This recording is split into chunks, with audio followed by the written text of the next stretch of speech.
kasih. Pro 1 RRI.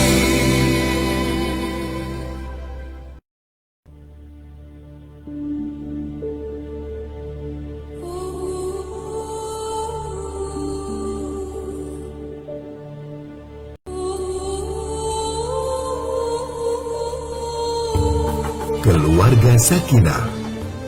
Bincang-bincang keluarga menuju sakinah mawadah warahmah. Pro 1 RRI Pekanbaru.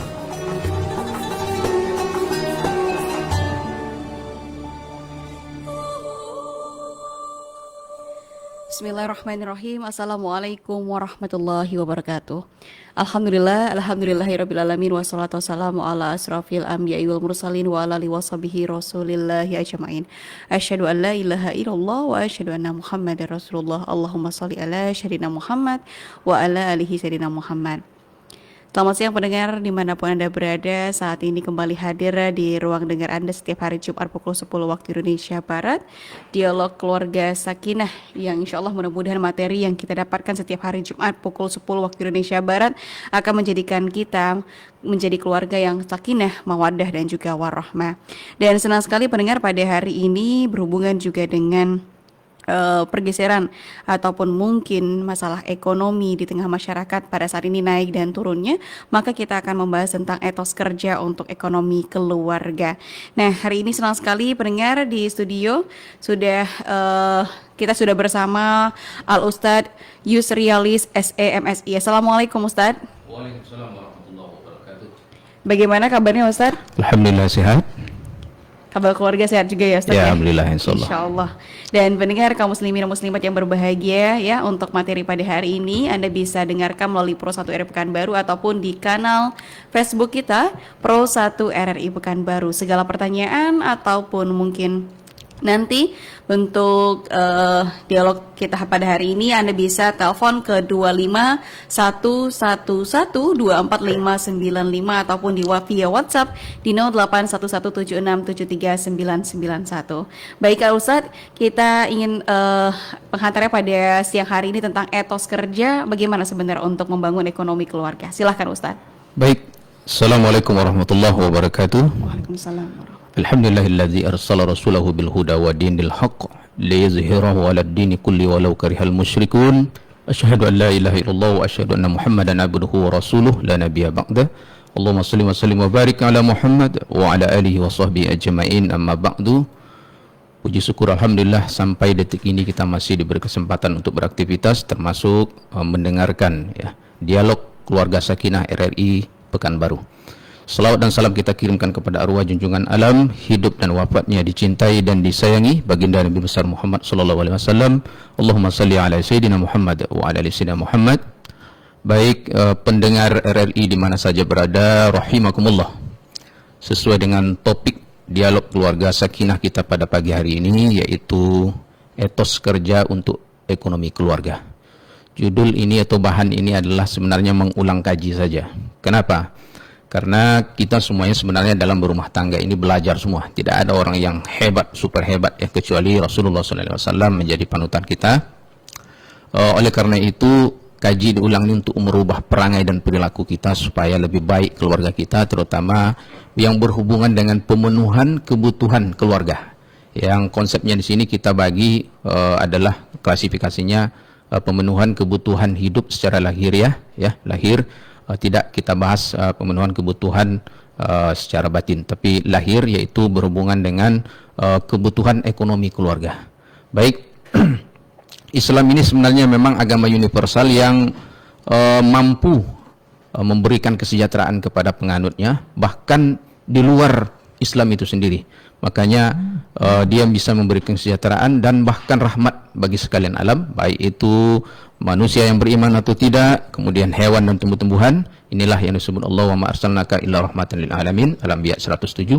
Tidak kami utus engkau wahai Muhammad dan Al-Qur'an ya, dan hadis ini kecuali menjadi rahmat bagi sekalian alam. Maka oleh karena itu Islam juga mengajarkan kepada kita bagaimana kita bisa memperoleh kesuksesan ya, kebahagiaan dunia dan akhirat ya. Ini yang disebut wabtawi fima ataqallahu darul akhirah wa la tansa nasibaka minad dunya wa ahsin kama ahsanallahu ilaik wa la tabayyil fasada fil ard innallaha la yuhibbul mufsidin. Al-Qasas ayat 77. Kata Allah, dan carilah apa yang dianugerahkan Allah kepadamu untuk kebahagiaan kampung akhirat, tapi jangan kamu melupakan bahagiamu, yaitu kebahagiaan di dunia, ya. Kemudian berbuat baiklah kamu kepada orang lain sebagaimana Allah berbuat baik kepadamu, dan janganlah kamu membuat kerusakan di muka bumi, sesungguhnya Allah tidak menyukai orang yang membuat kerusakan. Ini penting, ya, kita untuk memperoleh atau mencari anugerah Allah Subhanahu wa taala. Kemudian Allah juga yang berhubungan dengan ayat ini, yaitu dalam surah Al-Hasr ayat 18, Allah juga menyebutkan, ya ayyuhalladzina amanu taqullaha wal tanzur nafsum ma qaddamat lighad wattaqullaha innallaha khabirum bima ta'malun. Hai orang yang beriman, bertakwalah kamu kepada Allah, dan hendaklah setiap diri memperhatikan. Wal tanzur nafsum, ya, ini setiap diri memperhatikan, ini maknanya luas, ya, termasuk mengelola, merencanakan, mengarahkan, ya, termasuk juga mengendalikan bagaimana kita dalam berekonomi, bertransaksi, berakad, ya, termasuk juga di dalam pemenuhan kebutuhan keluarga. Oleh karena itu Allah juga menegaskan bahwa sebagai muslim yang beriman, kita diwajibkan bekerja. Nah, maka bekerja ini adalah kewajiban, ya. Al-Jumu'ah ayat 10, fa iza qudiyatis sholatu fantasiru fil ard wabtaghu min fadlillah wa dzkurullaha katsiran la'allakum tuflihun. Apabila telah ditunaikan salat, maka bertebaranlah kalian di muka bumi, ya, cari karunia Allah, ya, cari karunia Allah, dan sebutlah Allah banyak-banyak agar kalian memperoleh keberuntungan. Jadi bukan bertebaran itu main-main, tapi bekerja, berusaha, ya, karena tugas kita itu bekerja, berusaha, kemudian kita berdoa, kemudian kita baru tawakal kepada Allah, ya, Subhanahu wa taala. Karena Nabi adalah orang yang paling suka bertawakal kepada Allah Subhanahu wa taala setelah dia berusaha, berikhtiar. Nah, ini penting. Kenapa? Karena Islam mengajarkan kita untuk bekerja keras, bahkan dalam hal ibadah, hablum minallah, dan beramal soleh, ya, dalam kerja keras dalam amal soleh, yaitu hablum minannas. Kenapa? Supaya nanti kita selamat di dunia dan di akhirat. Nah, ini yang dituntut di dalam Islam. Sehingga apa? Nabi menyatakan, bekerjalah kamu untuk kepentingan duniamu seolah-olah kamu hidup selama-lamanya. Bekerjalah kamu untuk akhiratmu seolah-olah kamu mati besok pagi. Ini luar biasa. Maka oleh karena itu, bekerja keraslah kita. Karena bekerja keras ini adalah ibadah. Agama Islam ini adalah agama amal, agama ibadah.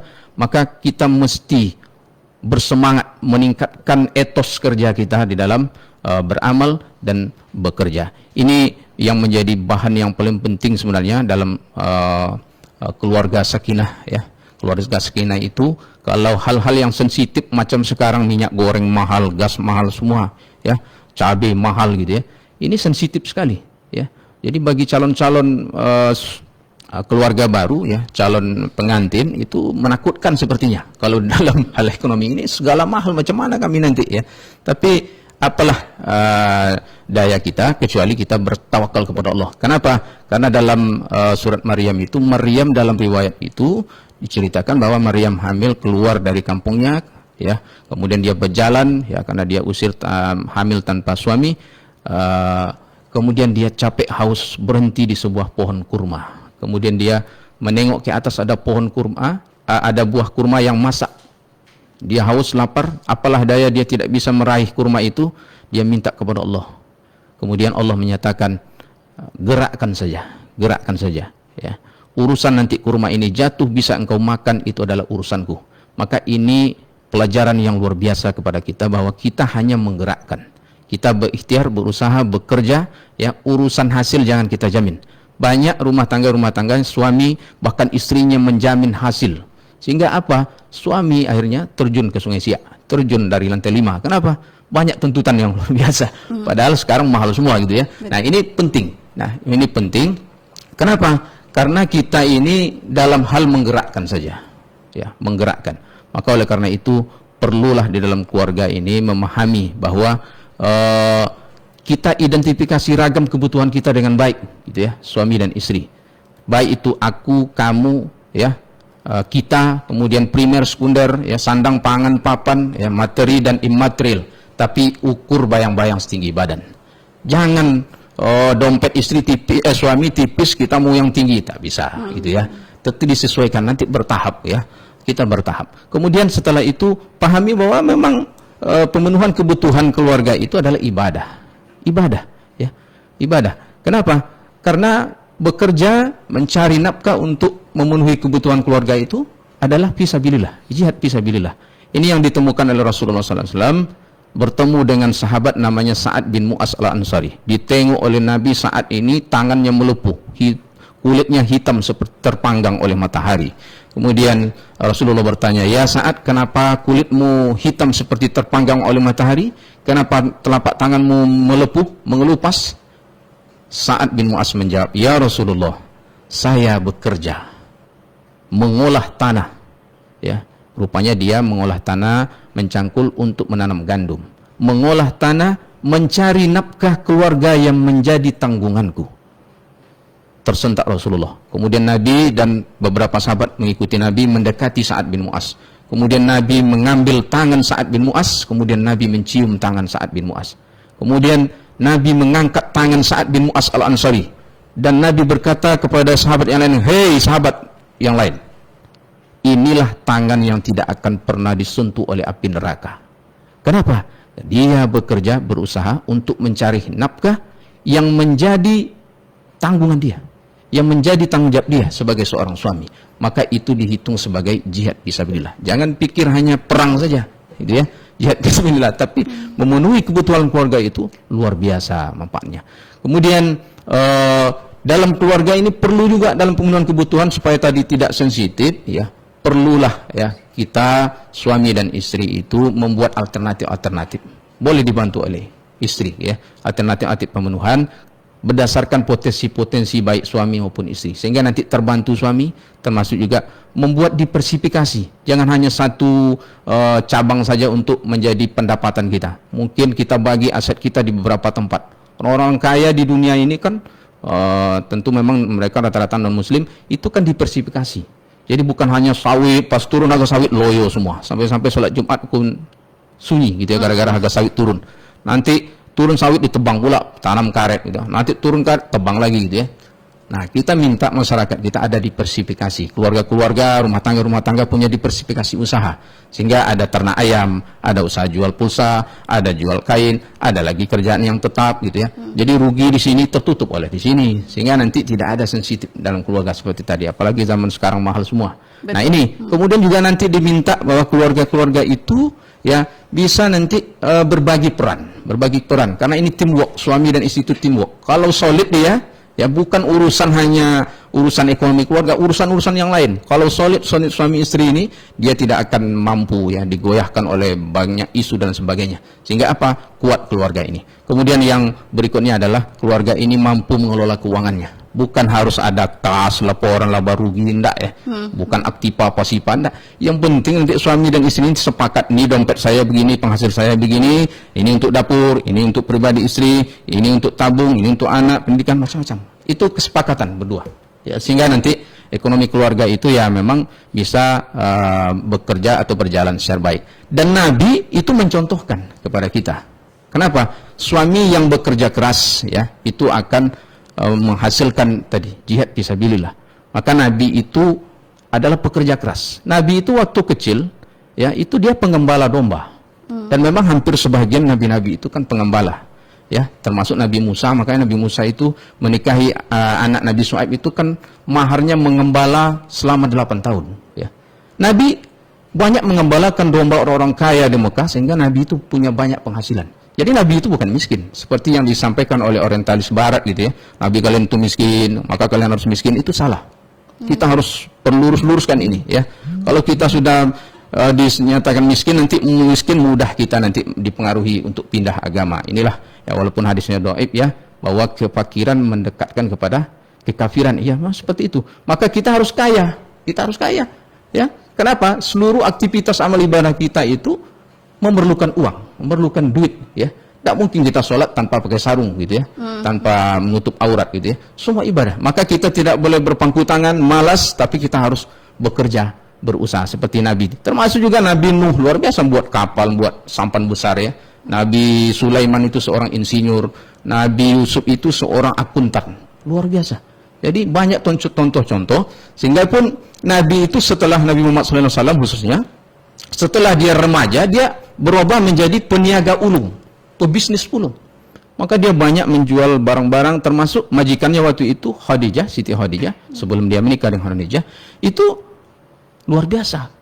Ya, karena berkat kerja keras, etos kerja yang tinggi, ya, luar biasa. Sehingga Nabi bahkan mendapatkan gelar Al-Amin, ya. Bahkan dia bermuamalah dengan orang Yahudi, dengan orang Islam, ya.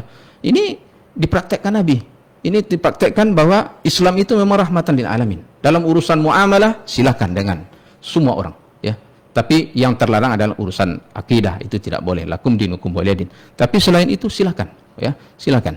Maka dari sejarah Nabi ini nampak bahwa Nabi itu pekerja keras, kemudian dia orang kaya. Terbukti, ya, menikahi Khadijah itu kan maharnya 20 onta. Satu onta 40 juta lah sekitar itu, ya. Kali 20 berapa itu? 800 juta. Siapa yang maharnya 800 juta hari ini? Itu pasti masuk TV tuh, artis-artis itu, ya. Luar biasa itu. Itu, ya. Termasuk Nabi itu memperoleh ghanimah, ya. Bahagian ghanimah sebagai pemimpin perang, panglima perang. Ghanimah itu 1000 dinar dari perang Badar saja. Itu senilai 100 miliar. 1/5 itu hak pemimpin perang, 20 miliar. Maka Nabi itu kaya, tapi dia bersahaja, hidup sederhana, dia kasih lagi kepada umat. Nah, ini yang kita contoh supaya nanti kita bersemangat bekerja, berusaha, ya, supaya nanti mendatangkan hasil yang luar biasa. Kemudian kita tawakal kepada Allah sehingga nanti keluarga kita itu nyaman. Keluarga kita itu nyaman, maka nanti bagi kita yang bekerja, karena bekerja itu adalah pengabdian, ibadah, maka kita luruskan niat, ya. Hadis riwayat Imam Tabrani, apa kata Nabi? Bagi yang bekerja, ya, untuk menghidupi anak-anaknya yang masih kecil, itu adalah fisabilillah. Yang bekerja untuk menghidupi orang tua yang sudah lanjut usia, tua renta, tak sanggup lagi bekerja, itu adalah fisabilillah. Bagi yang bekerja untuk ria, dengan ria, dan untuk berbangga, kebanggaan, dengan kesombongan, ya, itu adalah jalan setan. Itu kata Nabi. Dan redaksi yang lain dalam hadis Imam Tabrani juga, ya, bagi yang bekerja untuk, ya, melindungi dirinya daripada meminta-minta. Karena kata Nabi, meminta-minta itu tidak baik, ya. Tangan di atas lebih baik daripada tangan di bawah. Seseorang yang mencari kayu bakar, kata Nabi, di hutan, kemudian dia pikul di pundaknya, itu lebih baik daripada dia meminta-minta. Karena yang minta-minta itu kadang diberi, kadang tidak. Kalau diberi sedikit, sakit hati dan sebagainya. Maka jangan suka minta-minta traktir. Kecuali kita ditraktir orang. Ya. Nah, maka ini dihitung jihad fisabilillah. Maka oleh karena itu, apalagi ada orang tua kita, mertua kita tinggalin kita, walaupun kita sulit hidup gitu, ya. Tapi apa boleh buat, ya? Orang tua hidup dan kita di bawah tanggungan kita, maka itu adalah jihad fisabilillah. Maka tanggung. Karena ini ibadah. Nah, ibadah. Kemudian yang berikutnya, perlulah rumah tangga itu termasuk suami, karena beban memenuhi kebutuhan itu ada pada suami. Dia harus bekerja dengan sungguh-sungguh, menjadda wajadda. Ini pepatah Arab, ya. Siapa yang bersungguh-sungguh, dia akan mendapatkan tujuannya. Maka oleh karena itu bersungguh-sungguh ini disebutkan, ya, dalam Ar-Ra'd 2 ayat 11 itu kan, ya, Allah tidak akan mengubah nasib suatu kaum sampai kaum itu merubah apa yang ada pada dirinya. Ya, jadi tidak karena orang lain, tapi karena dia sendiri yang sudah memperbaiki dirinya untuk memperoleh ini. Sehingga kalau dihubungkan antara antara agama dengan etos kerja ini, ada hubungan, ada. Kadang ada hubungan terbalik. Ada semangat kerjanya tinggi, ya, kemudian dia kaya. Ada semangat kerjanya turun, agamanya pun tak mantap. Ada yang juga seperti itu, terbalik gitu. Nah, oleh karena itu, makanya kata Ali bin Abi Thalib, andaikan kemiskinan itu sekiranya kemiskinan itu berbentuk manusia, maka saya akan membunuhnya. Karena saking pentingnya etos kerja, semangat kerja dalam segala aspek kehidupan kita. Maka oleh karena itu jangan ragu untuk bekerja keras untuk memenuhi kebutuhan keluarga. Itu mungkin sebagai pembuka dulu sambil kita menunggu pertanyaan. Demikian, billahi taufiq wal hidayah. Wassalamualaikum warahmatullahi wabarakatuh. Baik, waalaikumsalam warahmatullahi wabarakatuh. Baik, itu untuk penghantar pendengar, untuk Anda yang ingin bergabung bersama kami di Lintas Pekanbaru siang hari ini, Dialog Keluarga Sakinah, etos kerja untuk ekonomi keluarga. Silahkan menghubungi kami di 25111245595 dan via WhatsApp di 0811767391. Baik, Ustaz, sebelum kita berdialog dan berdiskusi dengan para pendengar, bagaimana sebenarnya untuk faktor yang mempengaruhi sebuah etos kerja, apalagi zaman sekarang yang kita sulit itu mendapatkan pekerjaan, untuk menimbulkan semangat itu seperti apa Ustadz? Ya, untuk melahirkan semangat kita bekerja, maka Baik, untuk melahirkan Ya. kita tunggu sebentar Ya, Ustadz ya, kita silakan. coba undang para pendengar. Halo. Halo, Assalamualaikum. Waalaikumsalam warahmatullahi wabarakatuh, Tamara. Baik, silahkan, dengan siapa di mana? Bunda Murni Caniago. Baik, Bunda Murni. Makasih, alhamdulillah. Assalamualaikum warahmatullahi wabarakatuh, Pak Ustadz. Waalaikumsalam warahmatullahi wabarakatuh. Bunda Murni, apa kabar Bu? Aman, baik, sehat. Doain Pak ya, tolong ya Pak, doain. Saya Sehat. doakan Ibu masuk surga dan keluarga. Amin, amin, amin, ya Rabbal alamin. Sehat yang penting dulu Pak. Sehat Kalau dulu. saya bisa Iya. beribadah. Iya. Saya tergelitik semua tema yang Bapak sampaikan tadi. Oke, baik. Soalnya begini, saya menyumpai seorang anak ya. Itu kalau kata Bapak tadi ada Rasulullah menyumpai pemuda tangan yang kasar. Nih tidak disentuh api neraka kan Pak ya. Iya. Bapak sudah melihat tangan anak muda sekarang. Oh, sudah banyak saya tengok Bu. Bapak coba aja nanti kalau jumpa remaja mungkin Mulus orang sekali, sudah Bu, ya? berumah tangga lah gitu, tas saudara bapak, tas keluarga bapak. Iya. Bapak tangan itu tangannya mulus. Kenapa? Pulang kerja main handphone sampai tidak peduli dengan anak dan istri. Betul, betul. Itu berantam, rumah tangga berantakan Pak. Ya begitu kan Pak ya? Iya. Kemudian lagi masalah ekonomi sekarang Pak, saya sedih.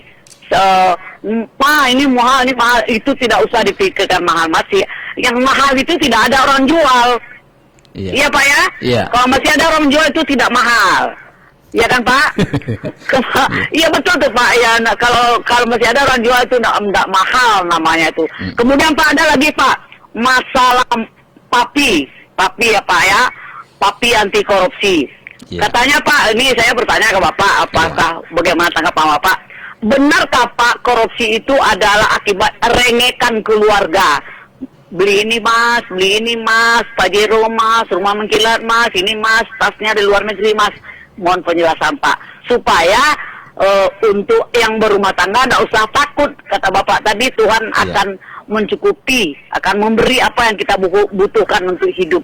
Iya. Terima kasih Pak, semoga Bapak sehat. Mohon Ya, maaf amin. kalau ada salah, itu Ya. ada datangnya dari saya sendiri. Ya, terima kasih. Makasih Bapak. Mari. Assalamualaikum, salam sehat, salam tangguh. Waalaikumsalam warahmatullahi wabarakatuh. Ini curhatan hati ibu-ibu nih Iya, Ustadz ya. ini asli nih. Iya, asli ya, merasakan di lingkungan kita juga. Nanti kita akan berdiskusi dengan pendengar lainnya. Jadi untuk Anda yang ingin bergabung bersama kami dalam etos kerja untuk ekonomi keluarga, silahkan di segmen kedua kerjasama dari RRI Pekanbaru dan juga Majelis Ulama Indonesia Kota Pekanbaru. Tetaplah bersama kami.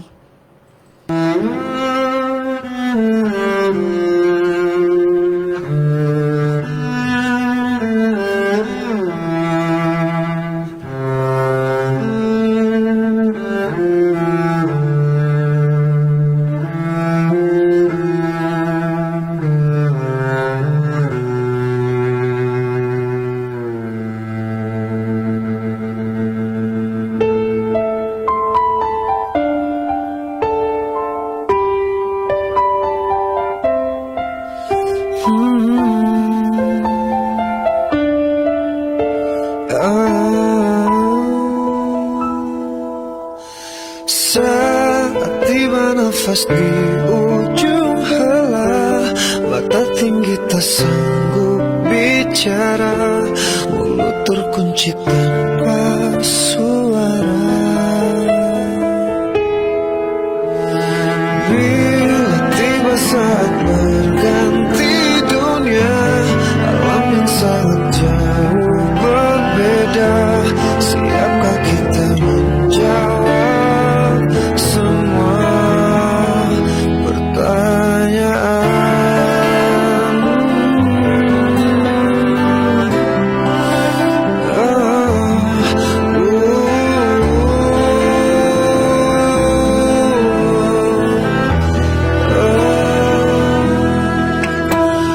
Bila nafas akhir berhenti sudah, jantung hati pun tak berdaya, hanya menangis tanpa suara. Mati tak bisa untuk kau hindari, tak mungkin bisa engkau lari, ajalmu pasti menghampiri.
kanal inspirasi.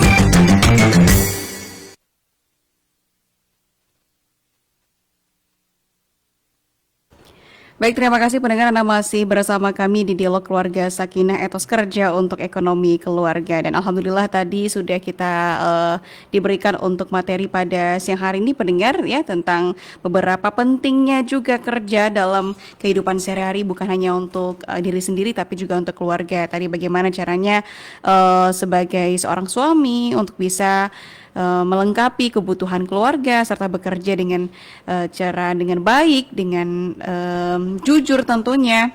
Serta tadi juga Ustadz sudah menyampaikan bekerja adalah jihad fisabilillah ya. Insya Allah mudah-mudahan kita yang mendengarkan pada saat ini semangat untuk bekerja. Namun tadi ada beberapa juga pertanyaan dari salah satu pendengar, dan untuk itu juga kami ingin undang Anda untuk bergabung bersama kami di line interaktif 25111245595.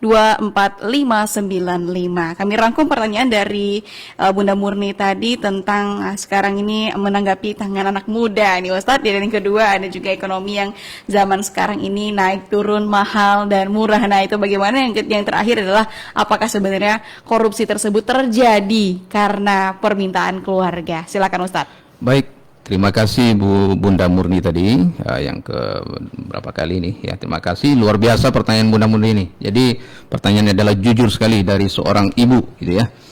Baik. Pertama tadi menyikapi bagaimana nih anak-anak muda hari ini hanya mainnya gadget. Jadi tidak ditemukan seperti tangan Sa'ad bin Mu'az tadi ya. Mengelupas gitu ya. Hitam gitu ya. Tapi mulus karena mainnya gadget saja gitu ya. Baik, betul. Ya kita lihat. Jadi memang harus kita sadari bertambah tahun, berubah zaman, berubah perilaku. Maka kita sebagai siapa saja kita mesti mendakwahi, mengingatkan ya. Mungkin ada yang terlupa, ada yang tertidur gitu ya, diingatkan. Karena kenapa? Karena ini adalah dakwah kita ya, dakwah kita. Karena perangai orang itu berubah karena mungkin dia tidak mendapatkan kaji, tidak mendapatkan pendidikan gitu ya, arahan, nasihat gitu. Maka sebagai orang tua mesti dia menasihati anak-anak kita hari ini ya. Maka perlulah ilmu agama ini sangat penting. Makanya Imam Al-Ghazali mengklasifikasikan ilmu agama itu adalah kadar menuntutnya itu wajibnya, bahkan wajib fardu ain. Fardu ain, wajib bagi setiap diri. Kalau kemarin kita tidak di sekolah agama dari SD sampai SMA, sekarang tuntut cepat gitu ya. Rajin kita mendatangi pengajian, berdiskusi, bertanya, termasuk juga membaca. Kalau bisa kita hadiri kajian-kajian itu langsung dengan guru, luar biasa, sehingga nanti dapat kita kaji itu untuk merubah perilaku kita, sehingga nanti kita bisa mendakwahkan kepada anak-anak kita di rumah ya. Kenapa? Karena kalau kita mencontoh kepada Nabi itu tadi, Nabi waktu kecil saja dia mengembala domba orang-orang kaya di Mekah. Bahkan sebagian nabi-nabi itu mengembala gitu ya. Maka terbentuk karakter pengembala itu. Makanya kullukum ra'in gitu. Ra'in itu memang pemimpin itu maknanya pengembala. Makanya pemimpin-pemimpin kita dulu dari kecil itu kan banyak mengembala. Kalau kita di kampung dulu ya, kecil pelihara ayam, kadang kerbau, kambing ya. Sehingga terbentuk karakter anak-anak muda kita dulu itu kepemimpinan kita bagus gitu ya, karena sudah terbiasa berhati-hati ya, terbiasa diberi tanggung jawab menyelesaikan pekerjaan gitu ya. Nah, hari ini tidak ada seperti itu. Maka prihatin sekali kita. Maka kembali kepada keluarga. Ini tetap bentengnya keluarga ya. Karena yang menjadikan anak ini nanti Nasrani, Yahudi gitu ya, itu tergantung kepada bapaknya, atau Islam tergantung kepada bapaknya dan ibunya. Maka tunjuk ajar dari bapak dan ibunya dari dalam rumah, itu yang paling penting. Jangan kita hanya anak saya ini sudah sekolah di sekolah hebat gitu, Islam terpadu, macam-macam biaya mahal, mantap ini hafalan ini ya. Jangan berharap sampai di manalah orang mengajar anak kita satu kelas sekian puluh orang gitu ya. Kemudian saya tinggal di lingkungan saya itu orang-orang hebat semua perang ini, tidak, jangan juga gitu. Maka yang paling pokok itu lingkungan yang pertama gitu ya. Siapa? Kita dengan istri kita ya, orang tua. Tunjuk ajar dari seorang bapak dan seorang ibu kepada anak, itu yang paling pokok. Ini yang betul nak, ini salah, ini yang dilakukan, ini yang dihormati, dihargai, ini jangan lakukan, ini jangan, ini hal haram. Itu dari dalam rumah. Walaupun di sekolah diajarkan lagi, tapi kita sebagai seorang bapak dan seorang ibu di rumah mesti memberikan tunjuk ajar itu dari dalam rumah kita. Nah, apalagi selain suami yang sebagai pemimpin, pembina rumah tangga, penghibur, kemudian pemberi nasihat dalam rumah tangga, istri juga membantu. Walaupun kewajiban istri itu melayani suami, ya, tapi istri juga menjadi pemimpin di rumah tangga suaminya, membina anak-anaknya. Ya, maka mesti juga sama-sama mendidik anak itu, tunjuk ajar, sampaikan dalam rumah. Sehingga apa? Termasuk juga dalam urusan bekerja ini, ya, bahwa kita tidak boleh berpangku tangan, malas-malasan gitu ya. Kenapa? Kalau malas-malasan, ya paling tidak kalau tidur aja kerja, ada rezeki, ada. Apa itu? Ya oksigen, paling oksigen saja. Ya, kalau belum nyawa dicabut ya. Tapi yang lain tak akan datang. Oh kan burung Pak, keluar dia pasti bawa makanan untuk anaknya. Iya, itu burung. Kalau kita cobalah tidur aja, mana akan dapat? Benar. Maka perlu kerja keras, perlu kerja Baik. keras ya. Sebelum dilanjutkan Ustaz, kita undang kembali ya Ustaz ya para Silakan. pendengarnya. Halo, assalamualaikum. Salam. Baik, dengan siapa di mana, Bu? Ini sama Mbak Ana, Mbak Pemera. Oke, silakan Mbak Ana, di mana? Banyak sama Pak Ustaz, Mbak. Baik, ya silakan Mbak Ana. Assalamualaikum Pak Ustaz. Assalamualaikum warahmatullahi wabarakatuh. Ini Pak Ustaz, saya mau tanya Pak Ustaz. Saya kan berbagi di tulang Ustaz. Jadi kemarin ya tentunya agak lumayan Pak Ustaz kan. Kalau Baik, dalam Bu Ana. Mbak Ana kurang, Mbak Ana, iya. Putus ya. terputus-putus untuk suaranya Mbak Ana. Oh iya, pindah ke situ. Udah Pak tanya kan? Halo, putus-putus suara Ibu Ana ini. Iya. Coba lagi Mbak Ana.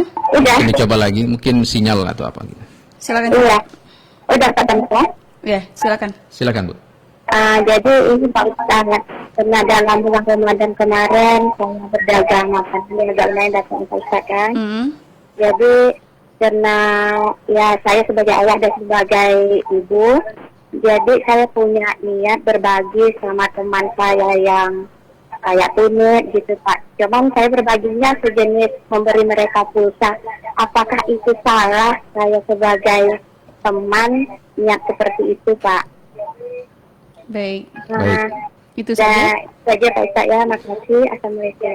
Waalaikumsalam Assalamualaikum warahmatullahi warahmatullahi wabarakatuh. Pada bulan Ramadan kemarin berdagang ya Ustaz ya. Ya. Luar biasa sekali, ibu-ibu single parent bisa jadi ayah sekaligus untuk anak-anaknya. Boleh dilanjutkan kembali Ustaz tadi pemaparan tentang pertanyaan Bunda Murni sebelum Iya, kita lanjutkan untuk pertanyaan Bu Ana. Bunda Murni tadi, yang benarkah korupsi itu ada akibat dari permintaan ya, dari keluarga gitu ya.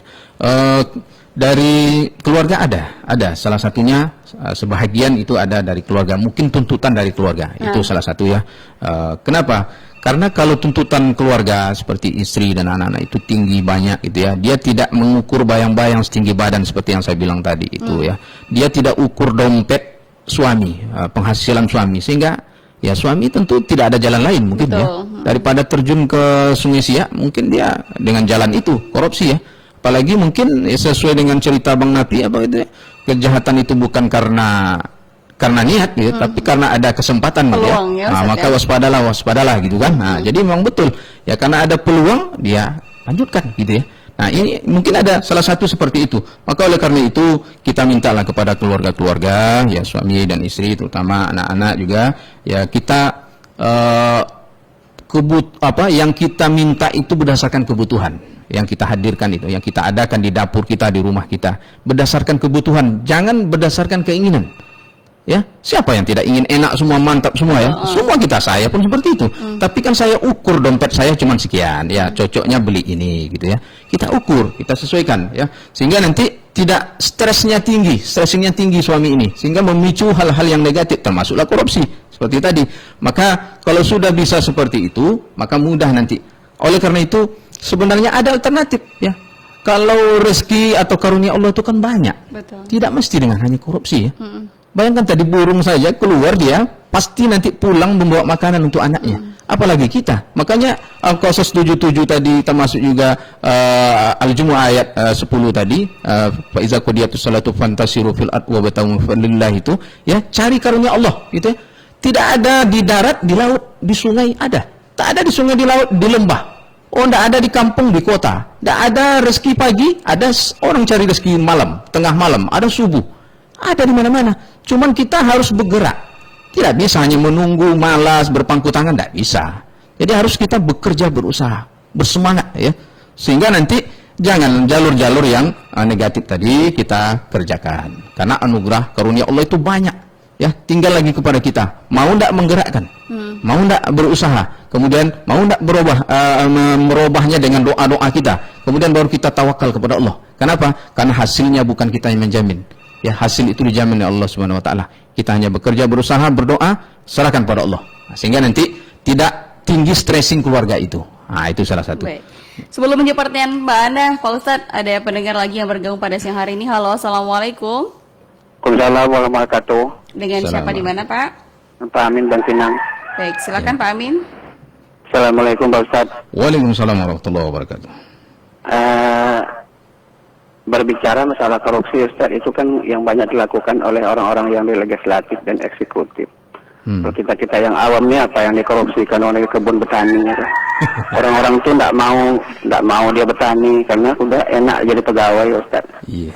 Ya ini hanya komentar aja. Ini Ustadz yang saya tanya, dari sekian banyak istri Nabi itu selain daripada Khadijah, itu kan Khadijah itu kan orang-orang berdagang zaman dulu. Tapi setelah dia jadi istri Nabi kan hasil usahanya kan diserahkan untuk biaya peperangan. Istri-istri Nabi yang mana yang bekerja Ustaz sebagai wanita? Ini pertanyaan wanita kepada saya. Istri Nabi itu bekerja apa enggak? Bekerja cari uang maksudnya. Oh iya. Kalau bekerja di rumah tangga ya bekerja semua orang. Itu aja Ustaz. Terima kasih. Mohon maaf. Assalamualaikum warahmatullahi wabarakatuh. Waalaikumsalam warahmatullahi wabarakatuh. Ya, luar biasa sekali. Terima kasih Pak Amin di Bangkinang. Boleh silakan dilanjutkan kembali Ustaz tentang perbincangan kita. Pertanyaan dari Mbak Ana di Dumai. Ada tadi yang juga belum dijawab gitu ya. Bagaimana tadi kata Ibu penyiar menumbuhkan ya etos kerja tadi ya, semangat kerja di dalam Islam ya. Sebenarnya kembali kepada ajaran kita, agama kita. Kita diminta untuk bekerja sesuai dengan Al-Jumu'ah tadi, bekerja keras dalam urusan ibadah, hablum minallah, dalam urusan beramal soleh, yaitu hablum minannas gitu ya. Maka dimintalah kepada kita memahami, sadar gitu ya, bahwa bekerja itu bukan sekedar main-main sok-sok hebat gitu, saya ini gelar ini harus ini, atau sekedar mencari duit kaya gitu ya, seperti orang-orang kapitalis yang mereka hanya menumpuk-numpuk itu mencari kesejahteraan moneter yang diukur dengan uang. Sekian sawit saya, sekian rumah petak saya, sekian ini sehingga dia bahagia kalau terkumpul sekian miliar triliun gitu ya. Tapi juga kebahagiaan itu tidak mereka dapatkan. Buktinya ada berlibur ke bulan, beli pulau dia dengan istri saja di situ, tapi tidak ada kebahagiaan mereka dapatkan. Kenapa? Karena orientasinya duit ya. Tapi kalau Islam tidak gitu ya. Kita wabtawi bima atau kalau darul akhirah tadi, kita menuju akhirat ya. Maka harus seimbangkan dunia dan akhirat. Dunia akhirat. Jadi selamat dunia dan akhirat ya. Selamat bahagia di dunia, masuk surga di akhirat. Maka oleh karena itu kita harus sadar memahami bahwa bekerja itu ibadah. Ibadah kan, agama ini agama amal, agama ibadah. Kemudian pahami lagi bahwa ini amanah ya. Kalau kita sebagai suami ya, ketanggungan kita, beban kita berat kepada istri dan anak-anak, maka ini amanah, kita harus bekerja, bersemangat bekerja. Maka istri juga diminta membantu seperti tadi, memberikan bantuan alternatif pemenuhan kebutuhan gitu ya. Kemudian dia sebagai teamwork juga memberikan saran-saran kepada suami ya, bagaimana supaya keluarga ini tetap mantap di dalam urusan ekonomi keluarga ya. Dia membantu, memberikan berbagi peran gitu ya. Ada istri yang bekerja, silakan gitu ya. Silakan, tidak ada masalah. Tapi tetap suami dan istri kan punya hak dan kewajiban. Suami punya kewajiban dan kewajiban suami itu menjadi hak istri dan anak-anak ya. Hak suami menjadi kewajiban istri gitu ya. Termasuk juga anak berbakti, kewajiban kepada orang tua, berbakti kepada kedua orang tuanya. Maka nanti istri juga bisa membantu ya, tapi kesepakatan berdua. Urusan nanti melayani suami tidak terganggu dengan dia bekerja, tidak ada masalah. Ada kesepakatan antara suami dan istri. Tapi memang banyak juga kita tengok, banyak yang juga bekerja istrinya, tapi pada akhirnya ini yang sebagian kasus ditengok, hasilnya tetap juga sama. Hasilnya banyak yang sama juga ya. Tapi kalau kondisi-kondisi itu masih bisa dikomunikasikan ya, kesepakatan antara suami dan istri, itu silakan. Kemudian yang berikut, bekerja itu adalah panggilan ya. Panggilan karena pengabdian. Ya, kalau sudah pengabdian, makanya dalam upaya kata Nabi dalam hadis riwayat Imam Bukhari itu kan, apabila kamu berada di waktu petang jangan tunggu waktu pagi. Apabila kamu berada waktu pagi jangan tunggu waktu petang. Manfaatkan sehatmu sebelum sakitmu, manfaatkan hidupmu sebelum matimu. Makanya kita perbanyak ya pengabdian kita, karena ini panggilan ya, panggilan. Makanya alladzi khalaqal mauta wal hayata liyabluwakum ayyukum ahsanu amala wal azizul ghafur ya. Maka dalam hadis riwayat Imam Tirmizi, sahabat bertanya, Rasulullah, siapa orang yang paling beruntung itu? Kata Nabi, yang panjang umurnya, banyak pula amalnya. Makanya jangan kita menunda-nunda pekerjaan. Ini salah satu bagian, jangan menunda-nunda pekerjaan ya. Kalau bisa dilaksanakan sekarang, laksanakan, karena itu panggilan. Kemudian kita diminta bersungguh-sungguh. Kenapa? Karena ini aktualisasi diri kita. Ada bekerja itu juga sebagai seni ya. Bekerja itu adalah sebuah kehormatan juga. Termasuk juga kita harus rendah hati dan bersyukur dengan bekerja ya. Kenapa? Termasuk juga kita bekerja dengan rapi itu ibadah. Kenapa ibadah? Ya, sesungguhnya Allah mencintai orang-orang yang bekerja dengan rapi di antara kalian. Hadis riwayat Baihaqi ini ya.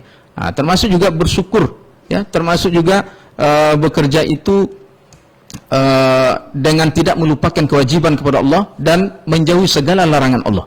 Nah, ini kan ibadah semua. Kalau sudah seperti itu dipahami, disadari, maka nanti semangat untuk bekerja keras itu akan muncul. Tapi kalau kita belum sadar dengan hal-hal yang tadi, ya sulit nanti. Baik. Tetap motifnya nanti duit. Maka kalau duit tak selesai itu. Saya yakin tidak akan selesai, gitu ya. Baik, kemudian yang Ibu Ana tadi, Ibu Ana, saya berdagang bulan Ramadan, kemudian saya juga berbagi pulsa tadi ya. Berbaginya dengan pulsa nih. Bagian dengan pulsa. Ya, itu tetap ibadah. Ya, itu bahagian dari ibadah. Kenapa? Dalam Islam itu ada hadiah. Bahkan kepada orang kaya pun kita boleh berhadiah, gitu ya. Apalagi berhadiah kepada orang-orang yang mungkin membutuhkan, ya itu dihitung sebagai ibadah. Hitung sebagai ibadah. Maka oleh karena itu tidak akan berkurang harta karena kita bersedekah, berzakat, berimpak, apalagi berhadiah seperti ini ya. Hadis riwayat Imam Muslim. Maka jangan ragu, jangan takut nanti habis ini. Ini kan pada masa umat Nabi pada masa ada seorang ulama namanya Abu Hazam. Itu masyarakat waktu itu, umat waktu itu tidak mau berimpak, bersedekah, berhadiah. Kenapa? Takut nanti anaknya tidak ada tanah, tidak ada rumah, tidak ada uang setelah dia mati. Maka apa kata Abu Hazam? Berimpaklah kalian, bersedekahlah kalian, berhadiah, berwakaf gitu ya. Janganlah kalian mengkhawatirkan anak-anak kalian sepeninggal kalian. Kalau mereka beriman kepada Allah, maka Allah akan memberikan rezeki kepada mereka. Tapi jika sebaliknya, kalau mereka tidak beriman kepada Allah, justru harta yang kalian tinggalkan ini menambah kefasikannya kepada Allah SWT. Fasik dia kepada Allah SWT. Maka bertakwalah kepada Allah, serahkanlah urusan anak kalian ini kepada Allah. Kenapa? Karena dia yang menjamin rezeki mereka. Maka oleh karena itu, kalau ada kesempatan sekarang berhadiah, hadiah. Kesempatan bersedekah, bersedekah. Kalau zakat, ya itu kan tergantung nisab dan haulnya, zakat. Gitu. Ada yang kita bersedekah dengan apa tadi, umpamanya seperti wakaf gitu ya. Karena ini adalah sedekatun jariyah. Nah, itu kan mengalir terus pahalanya. Itu silakan. Selagi kita masih hidup, punya kesempatan, walaupun sedikit, tetap kita saling berbagi. Ya seperti tadi mentakdir orang boleh, tidak ada masalah. Hadiah, tidak ada masalah. Makanya dicontohkan dalam riwayat itu, Nabi itu kan diundang oleh Itsban bin Malik, sahabat Nabi. Diundang makan ke rumahnya. Bukan Nabi saja, ada sahabat yang lain, Abu Bakar, Umar bin Khattab, dan Utsman, orang-orang kaya, gitu ya. Makan, gitu ya. Dimasakkan makanan namanya huzairo. Itu daging dipotong kecil-kecil, kemudian dikasih tepung, ya. Makan bersama-sama dengan Nabi. Jadi ada orang, jangan mengundang orang kaya saja.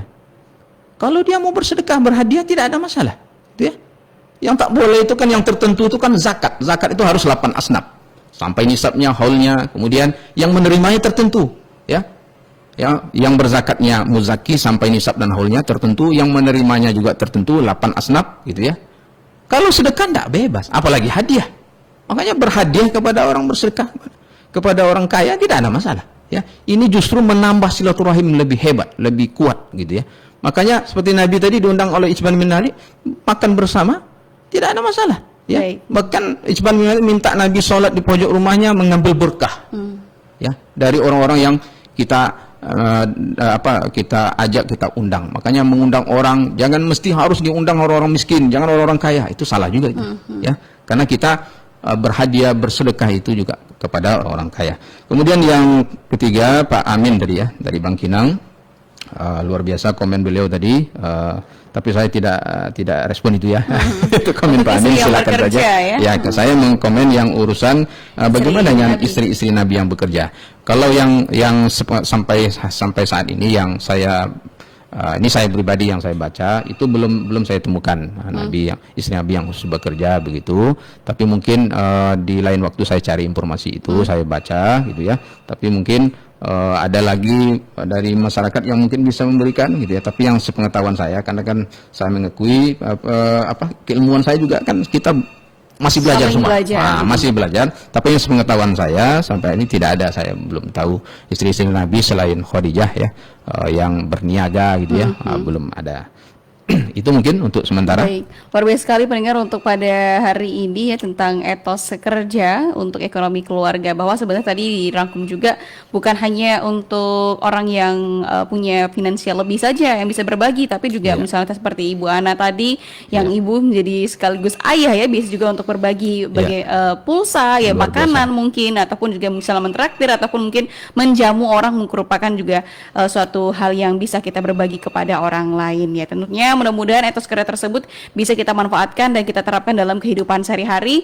Halo Ustadz, terima kasih atas kebersamaannya pada hari ini. Semoga materi yang Ustadz sampaikan bisa kami terapkan dalam kehidupan sehari-hari. Amin ya rabbal alamin. Assalamualaikum Ustadz. Waalaikumsalam warahmatullahi wabarakatuh. Baik, terima kasih juga untuk para pendengar yang sudah bergabung pada hari ini ya, dan jangan lupa dengarkan terus untuk Dialog Keluarga Sakinah setiap hari Jumat pukul 10 waktu Indonesia Barat bersama dengan Majelis Ulama Indonesia Kota Pekanbaru. Tadi sudah bersama Ustadz Yusrialis SE MSI. Semoga kita bisa berjumpa kembali. Saya Tamara Pratiwi dan pengarah acara yang bertugas, saya pamit undur diri. Wassalamualaikum warahmatullahi wabarakatuh. Demikian acara Keluarga Sakinah RRI Persatu Pekanbaru.